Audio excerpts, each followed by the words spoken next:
guys. So, to become an Avenger, are there, like, trials or an interview? Do me a favor. Can't you just be a friendly neighborhood Spider-Man? Just stay close to the ground. You're the Spider-Man from YouTube. Can you summon an army of spiders? No, Ned, no. Do you know him, too?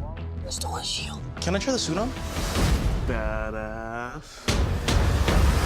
The rich and the powerful, like Stark, they don't care about us.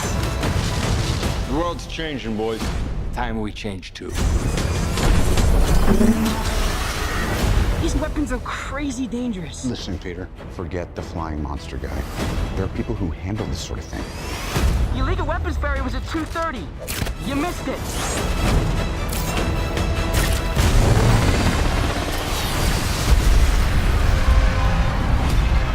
No.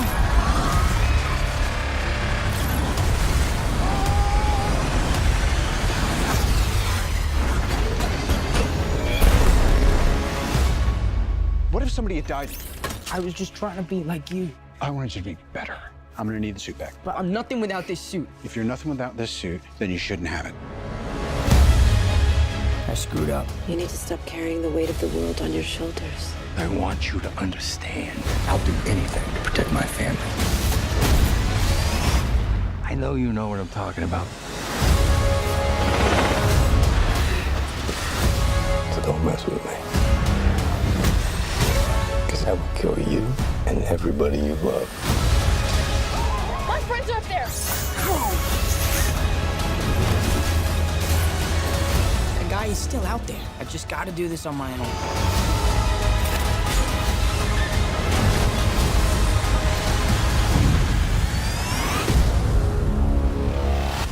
Just don't do anything stupid. I got this. All right? Yeah.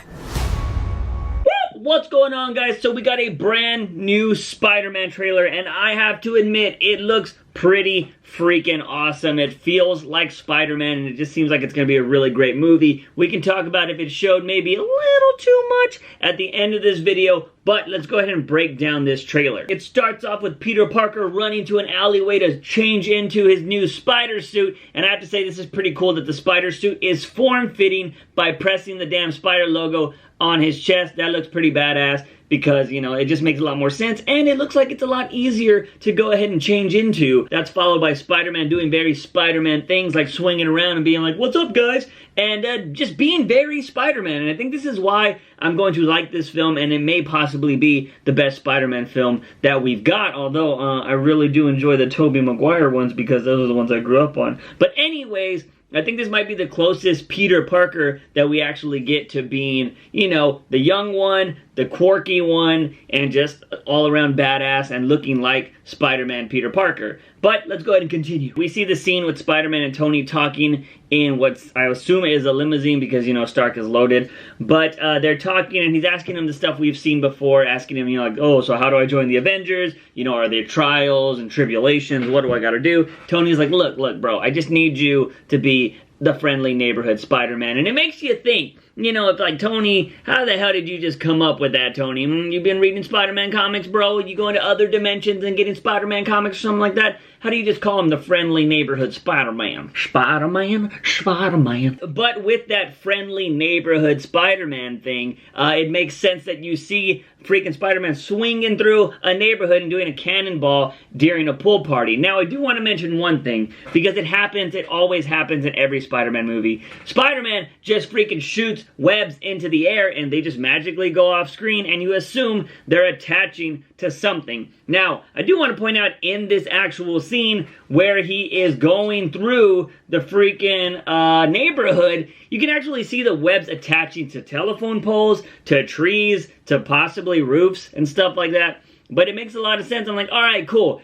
Spider-Man has like perfect accuracy, and that's got to be one of his powers, because I don't know how the hell you're latching onto a tree. You have to be latching onto branches and like super perfectly, which I'm assuming that's what spiders can do. But I thought it was a little cool thing right there that they were showing what it's actually attaching to, and it's not just phantom clouds in the sky of Spider-Man just swinging around. At the same time though, who the hell cleans up all of those webs? Like, let's be real, like if those things are super scientific and like, oh my god, they can hold boats together apparently and like that, and trains and all this other stuff that we've seen, except for freaking Gwen Stacy's, am I right? Too soon? But seriously, who the hell is freaking cleaning up all of these spider webs? Do you think freaking scientists get these and be like, oh my god, these are amazing, we should freaking remake these somehow? Or do they dissolve? Like, why is that never talked about in these Spider-Man movies? Is there like just all of New York City got spider cobwebs all over it? Because do you really think he's going back and cleaning that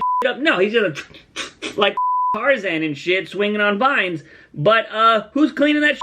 Peter? Next up in the trailer, we get to see the freaking reveal of Ned Leeds, which is Peter Parker's best friend here.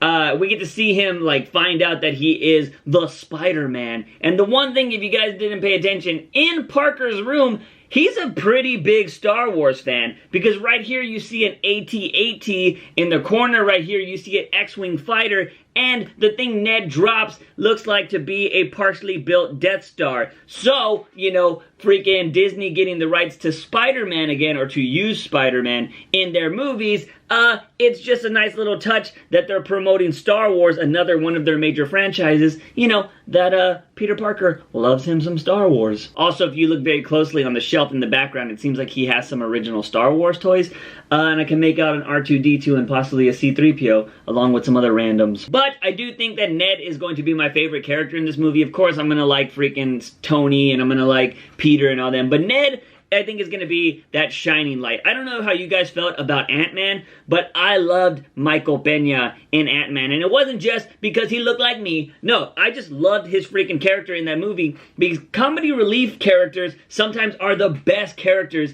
in movies. And I think Ned is going to, you know, freaking fit that whole, you know, model of that character, because he starts asking Peter about his powers, like, burp. He's going to be asking Peter all of these questions, and he's going to be Peter's like confidant. You know, when Peter has like all of these problems, he's going to go to Ned, and because that's the only person he can tell, like, because he knows he's Spider-Man, so he can talk to him about these things. But I thought it was just pretty funny with the questions he's going to ask, and just like, you know, they're going to be total bros in this, you know, high school element and in this movie, and I can't wait to see how that relationship's going to play out. And speaking of this character, a lot of you guys might know this or have read it in articles, but it seems like that they are taking the model of a character from the Ultimate Spider-Man, which is the Miles Morales Spider-Man, if I'm not mistaken. I haven't read any of that comic book, but I should say Miles Morales, not Miles Morales. Sorry, I always say that. But the Miles Morales freaking Spider-Man has a best friend that is very similar to Ned, and a lot of people feel like they're ripping off that character and just replacing Miles Morales with Peter Parker, and everybody's like, why the didn't you just make this guy freaking Miles Morales? Before you jump on that bandwagon, and you know, there is some legitimacy to jumping on that wagon, I should mention that Ned Leeds was actually a Spider-Man character from back in the day, and it's one of his partners at the Daily Bugle, I believe. So it's like one of his colleagues, so I guess they're trying to make that relationship something they grew up together, and maybe they both work at the Bugle later on. But I do see the Miles Morales friendship of that. And his name's not Ned in that one, it's G-A-N-K-E. I don't know how to pronounce that, but his last name is Leeds in that comic. So they're kind of like mashing them together, but apparently in the Miles Morales Spider-Man, he grows up to be Hobgoblin, which that is something that could be really interesting in this Marvel universe, and something I'd be really down to see, because I'm tired of seeing Green Goblin and the same old freaking characters that we always see. If this character were to turn into Hobgoblin, it would be similar to the whole freaking Green Goblin storyline of the past, but I would really love to see Hobgoblin instead of Green Goblin, and if they had a friendship together, that would be really badass. But it is kind of repetitive of the old movies.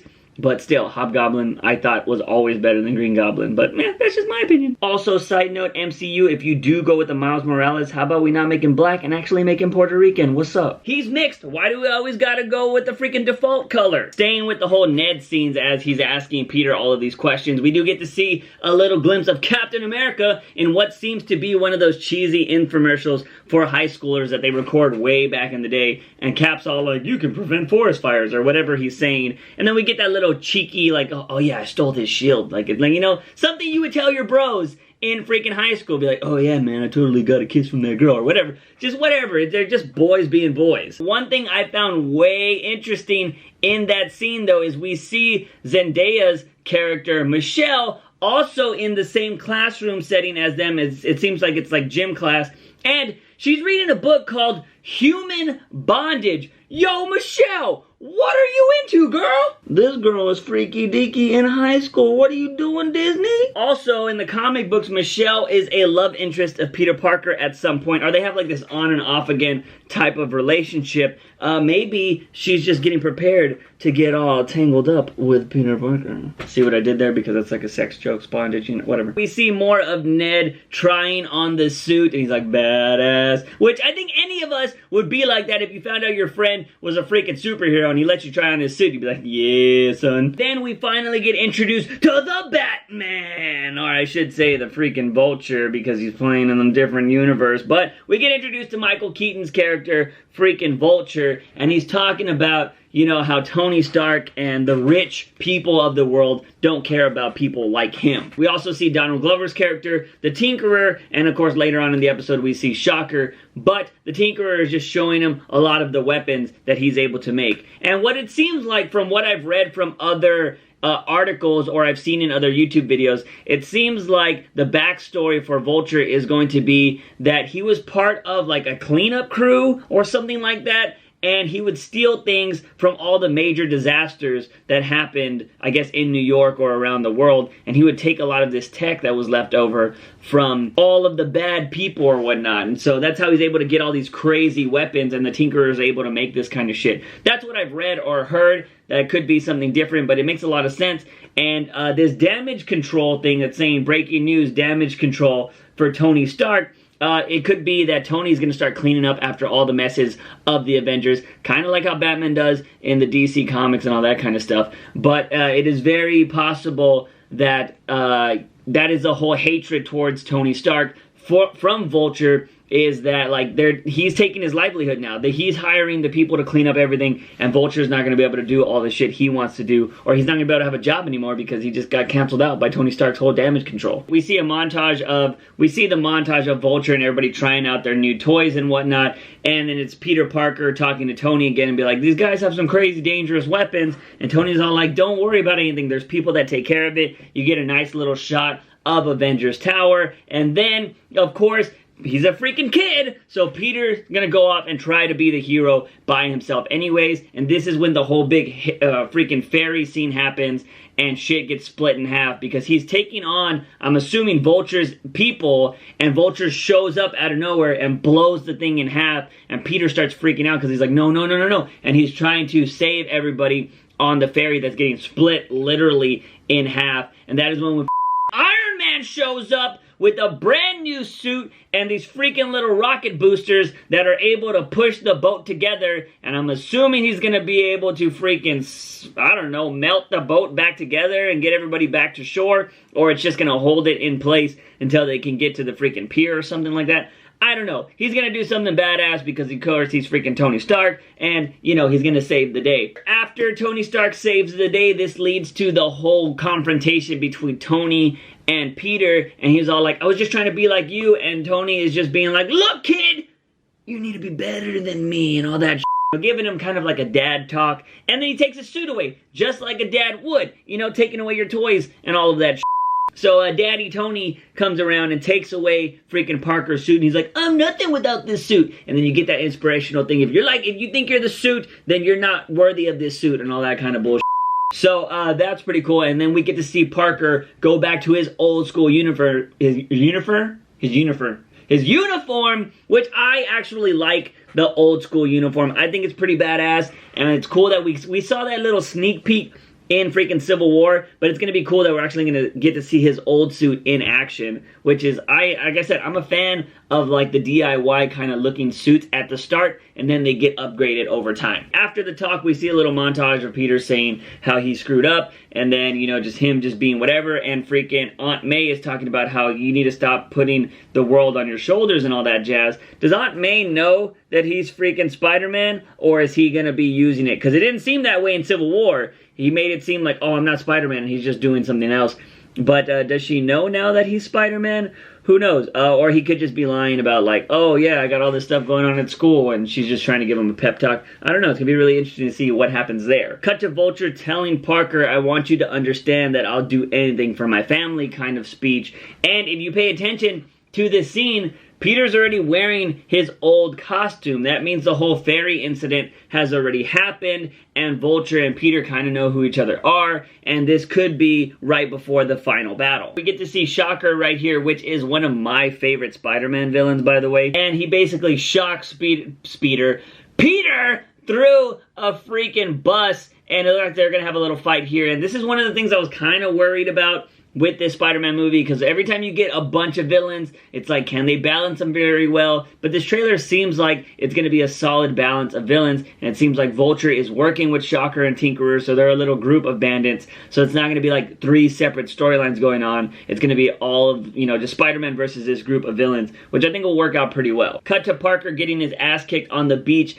by Vulture. Now, this is really interesting right here, because this seems like it's more of an ending fight. I don't see how Parker could get his face revealed and get his ass kicked and all of this stuff, and this not be the final fight right here. Now, we do see later in the trailer that Parker and Vulture are fighting on top of an airplane, and he's doing very Batman-type things. Batman did that in a comic already. But Parker is saving a plane, or trying to save a plane, and he's fighting Vulture on top of it at the same time. That seems like a very end-of-the-movie type boss battle, and not something we're going to see very early. That maybe plane crashed somehow onto the beach or something like that, and that's why there's all this flaming fire on a beach, and Vulture is fighting Parker, because it's all in the same suit. When he's fighting Shocker, it's in the same suit, so that means it's all post-Fairy and Tony taking away his suit, and he's trying to do all this stuff on his own. So I have to say that this is going to be one big battle at the end. Maybe he's trying to hunt them down. He has to go through Shocker first. I don't know if he'll have any, you know, interaction with Tinkerer, but then he's going to go after Vulture. They're going to fight on this plane and all that jazz, and maybe it ends on a beach, and we'll see how it ends. But he's been unmasked here, and it looks like he's going to get ready to kill Parker, but of course we know that that's not going to happen. We hear Vulture talking about how he'll destroy everybody he loves. You see Aunt May, you see the girl he likes in high school, he's getting a little smooch, and then it cuts to the whole Washington Monument scene where Michelle's all like, oh, my friends are up there, and Parker's going to go try to save them. You see that scene where he's on top of the Washington Monument, and you see what's going on inside the monument too, like the elevator's dropping, glass is breaking, and he's got to sneak into there. Now the interesting thing is you see this helicopter right here, and it seems like they're about to shoot Spider-Man. Why the hell would they be trying to shoot Spider-Man? Has he been framed for something? Why are they trying to hunt the Spider-Man? We see that the spider on the chest is actually some kind of device. I don't know if that's going to go warn Tony Stark or get some help or something like that. Not too sure why it's popping off of his chest. We get to see the winged spider suit where he's jumping over the helicopter that is trying to take him out. And then I'm assuming he's going to jump over the helicopter, freaking shoot his web, and swing into the Washington Monument somehow. Although I don't know how that works. The trailer ends with a little bit more of that fight and Tony Stark telling him not to do anything stupid. And bada bing, bada boom, that is the trailer. And like I said, this is getting me pretty pumped, and I'm pretty excited for this movie, and I want to know how you guys feel about it. But do you think that they showed a little bit too much? This is my biggest thing with Marvel. I totally agree that they made great movies. I feel like, I personally wish characters would die a little bit more, because they made so many and not one big character has died. But, you know, that I think is going to happen in Infinity War. It's all going to pay off there. But my biggest thing is sometimes I feel like these Marvel trailers show a lot, and I don't even know if this is the final trailer, because trailers usually happen in 3s, and this is the second one from my understanding. I'm hoping it would just be the last one, and we don't see anything else, because I remember going up to see Civil War, and I was lucky enough to see Civil War a month before it came out, and I was so glad I did, because the trailers that came out after showed a lot, and they showed a lot of Spider-Man. So my biggest thing is I'm really hoping that they're not showing a lot of us, they're not showing a lot of the movie in these trailers, because then it kind of takes away the excitement. So I'm kind of hoping that we haven't seen something big that is going to happen in this movie that's going to make me go like, oh, Because those are the kind of moments I live for when I watch these superhero movies, and it kind of sucks when you can kind of piece them together, and you're like, oh, this is going to lead to that, and that's just going to happen, and bada bing, bada boom. This movie was kind of all in the trailer. Anyways, what did you guys think of this trailer? I'm totally pumped for this movie. I will be there that freaking Thursday night when it gets released or whatever, but I want to know, how are you guys feeling about Spider-Man? Do you think this is going to be the best Marvel movie of the year? Let me know in the comment sections down below. Guys and gals, if you like this video, give it a thumbs up and share it with all your Spider-Man buddies. Don't forget to hit that subscribe button for all things nerdy and geeky on this channel. As always, I'm your host, JUICEbox. Remember, when you wake up in the morning, ask yourself something. If I have my daily dose of juice, see you guys next time. Bye!